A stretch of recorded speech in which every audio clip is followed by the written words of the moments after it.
Il y a un certain nombre de choses en Dieu qui ne s'activent que par l'offrande sacrificielle. Et si tu mènes ta vie chrétienne, ta vie spirituelle, sans un esprit de sacrifice, il y a des choses en Dieu qui ne s'activeront jamais pour toi. Les gens diront que le bâton de Dieu s'est manifesté, et toi tu diras, il y avait un bâton là-bas, non? Il y avait un bâton, mais tu n'as pas activé l'effet du bâton. Alors, quand il est venu à l'offrande, la parole a organisé le dispositif sacrificiel et le bâton a achevé. Parce qu'à l'époque, on ne fait pas une offrande en amenant un feu étranger. Il faut que Dieu déclenche le feu, preuve qu'il a agréé ton offrande. Et donc quand il a pris l'extrémité du bâton et il a touché la chair et les pains sans levain, alors il s'éleva du rocher un feu qui consuma la chair et les pains sans levain. Et l'ange de l'Éternel disparut à ses yeux. Gédéon, voyant que c'était l'ange de l'Éternel, dit. Gédéon, voyant que c'était l'ange de l'Éternel. Donc ça veut dire que jusqu'ici, il n'a pas réalisé qui est cette personne qui est en train de lui parler. Mais quand il est passé à la louange sacrificielle, ses yeux se sont ouverts sur la réalité de Dieu. Les gens qui devraient connaître Dieu plus que tout le monde, ça devrait être les adorateurs. Mais malheureusement, les gens font ce qu'ils ne comprennent pas, ils ne savent pas. Ils font juste de la religion.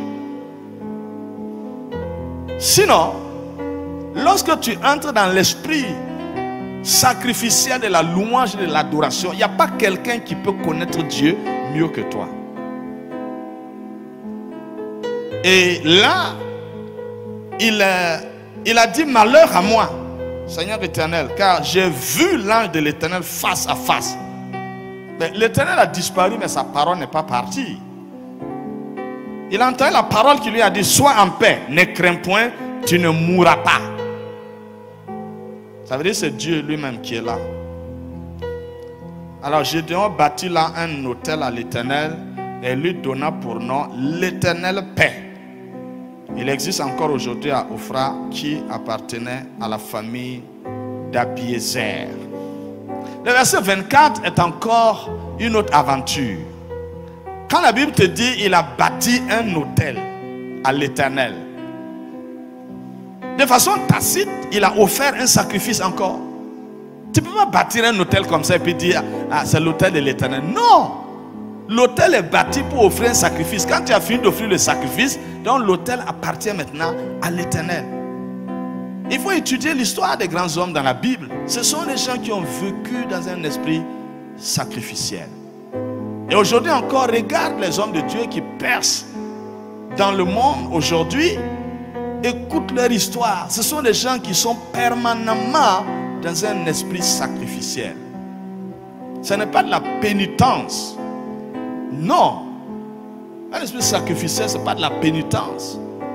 Ce n'est pas aller monter les escaliers à genoux et puis avoir des plaies partout et puis du sang qui coule partout. Non.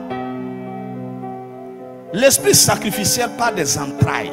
Il y a quelque chose que tu fais et ça te coûte dedans. Personne ne peut savoir ce que ça te coûte. Si ta louange et ton adoration n'est pas arrosée par tes entrailles, ça n'intéresse pas Dieu. Si c'est la tête et puis les lèvres seulement là, ça dépasse même pas le plafond, les tôles.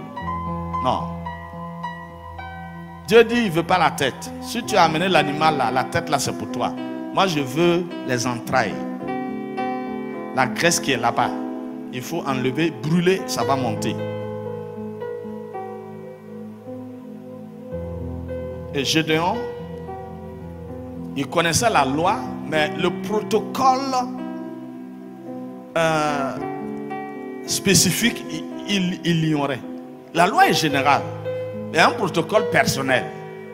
Ça, c'est ta relation avec Dieu qui détermine ce protocole-là. L'esprit sacrificiel est général. Mais quand Dieu va t'engager dedans, il va te donner un protocole. Comme il a dit à Gédéon là, de poser la chair sur le rocher, versant le vin, et puis de verser le jus là. Ça, c'est son protocole à lui. Mais quand Dieu va t'engager dedans, il va te donner un protocole qui est spécifique à toi. Ça ne sert à rien d'aller te renseigner avec les gens.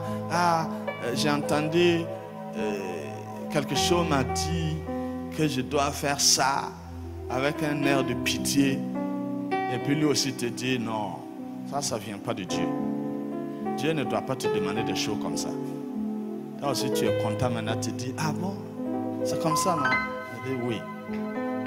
Et puis il prie pour toi, tu te lèves. Vraiment, merci Seigneur. Ouh, j'allais me faire du mal. Là, tu viens de te tuer comme ça. Là, tu vas manquer quelque chose de très très important.